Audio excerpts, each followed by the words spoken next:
Hi guys, it's Katie here, and this video will be talking all about my tongue web. So I will be covering how I did it, pain and heal time, and aftercare. So, my tongue web. If you don't know what a tongue web piercing is, it's the area under your tongue. Like if you lift up your tongue to the roof of your mouth like this. It's that little line. Now, I did mine myself. As I've stated before in my rebellious piercings video, I did mine myself, and I used a sewing pin, or a sewing needle, and that is an 18 gauge needle, if you guys don't know. And, excuse me, and I know I'll get criticism for that, but it's my body and it's my preference. It's cheaper, and it's just more of a convenience for me. So I honestly didn't even want this piercing. I just did it because one day I was like, oh, let me just wake up and randomly want a tongue web piercing. So, I don't know, I just like spur the moment, I guess. But I did it with a sewing needle, and I had the ring already, and basically it took me forever to get the ring through, because if with common sense, it'd be kind of hard to like reach your fingers in there and like change the ring, because it's under your tongue. It's like kind of a hard area to reach for anybody. It doesn't matter like if you have like small hands or not. It was really hard to use tweezers, and it was really hard with my hands. I honestly had to put gloves on, hold the ring with one hand and hold the ball with the other, and try to like use a mirror to see where the hole was to get it on. Oh my god, it was just a pain in the butt, let me tell you. So that was like the hardest part of doing it, honestly. Like, I would put the needle through, and because it's an oral piercing, it closed really fast. So as soon as I took the needle out, it was like halfway closed already. So like I would pull the needle halfway through, and the other side of my tongue would close, so the needle would be stuck there.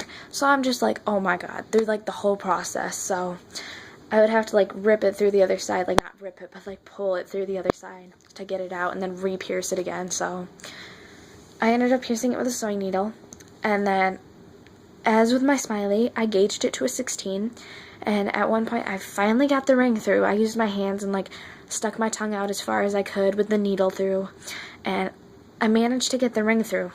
It kind of hurt when I did it, but I managed. And I actually pierced mine crooked. It's slightly crooked. If you could see the middle of my tongue, this side is closer to it, and this side is further back. So it was kind of crooked, so I was going to take it out because of that, but I actually found a reason, just like a way to straighten it out.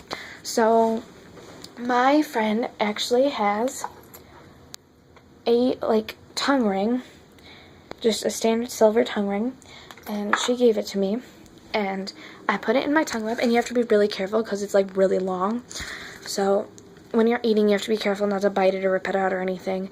And I actually took a belly ring. Anybody who has a belly piercing or has seen a belly ring knows that it's banana. It's curved like a banana, hence the name. So I took the pliers and straightened one out. And I just took 2 small belly ring balls and put them on either side. And that's what I kept in it, so I could eat without worrying about biting it. So that's how I straightened mine out. And honestly, when I first put the bar through, oh my god, it hurt a lot because it's crooked, and it just kind of caught the skin and went through, so it kind of hurt. But anyway, back to pain.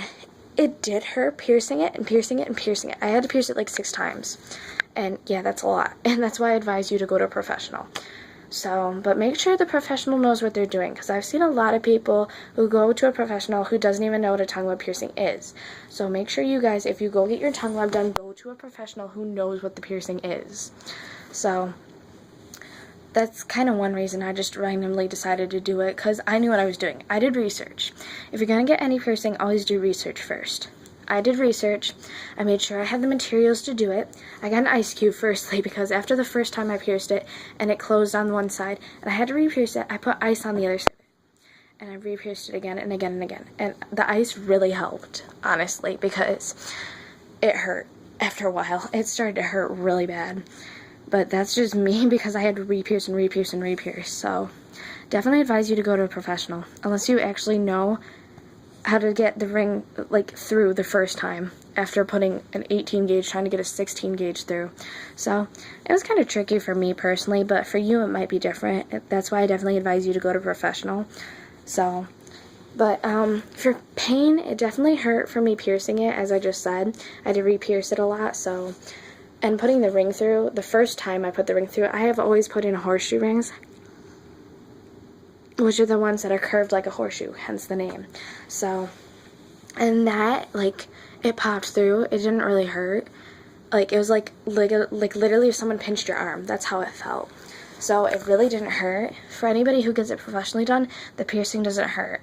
It's obviously going to be sore and swollen after, as will any piercing. And this one took me about a week for the swelling to go down. And it took me about 3 days for the soreness to go away. So it was kind of like a big difference, like from any other piercing. Like the same day, normally the soreness and the swelling go down. But as with any piercing, it would swell and get sore. So aftercare. It's an oral piercing, so you're going to need to rinse with salt water after every meal. You're going to need to brush the piercing when you brush your teeth, otherwise there'll be plaque buildup on it. And it might build up to the point where you can't unscrew the piercing and you're going to have to get it cut out of your mouth. And that's no fun. Nobody wants to do that. Make sure you definitely have H2 Ocean. If you get it professionally done, a piercer will give you some, or well, you'll have to buy it, of course, but a piercer will advise you to some. And if you have other piercings, you should already know of it, just because you'd have to take care of it with it. They also have it at Hot Topic, so if you ever need some, you know where to get it now. So definitely make sure you know what the piercing is and how to take care of it. And it's not likely to get infected. Mine didn't get infected, but since it is an oral piercing, you do need to brush it, and you definitely need to rinse your mouth out after every meal. I was kind of lazy with the rinsing part, but mine never got infected. Neither did my smiley.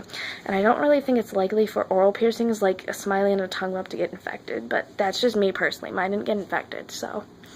But any piercing can get infected. There's always that likely chance, so. But it depends on how you care for it personally. So, if you guys have any questions, comment them below. I will try my best to answer all your questions about any of my piercings in a video. So, if I missed anything, comment below, and I'll try and answer it. Thanks for watching, guys. I hope I answered all your questions and hit everything I needed to hit. Alright, thanks, guys. Bye.